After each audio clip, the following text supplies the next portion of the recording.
Lovec. Kdysi dávno se jeden muž zašel do lesa na lov.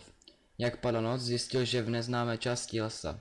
Šel a šel, ale nedokázal najít cestu domů. Po bezcílném toulání temnotou nakonec dorazil k malé pasece, kde byla stará poloprázdná chata. Unavený a otrávený se rozhodl, že zde zůstane přes noc. Když přišel blíže k chatě, zjistil, že dveře jsou polootevřené. Nahlédl dovnitř a viděl, že je chata prázdná a byla zde postel a oheň v krbu. Lovec ulehl na postel a rozhodl se, že přespí. Kdyby přišel majitel, zeptal by se o povolení až ráno. Ležel na posteli, rozespalý, díval se okolo a překvapivě zjistil, že na zdech visí rodinné obrazy. Všechny zarámované a v neuvěřitelných detailech.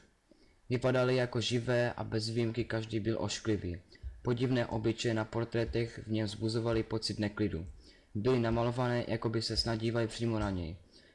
Bylo to děsivé. Rozhodl se, že jediný způsob bude otočit se směrem ke zdi a vše ignorovat. Dal si kabát přes hlavu a pomalu usnul. Ráno se lovec probudil v chatě, prozářené ranním sluncem. Když vstal, neviděl žádné obrazy na zdech, pouze okna.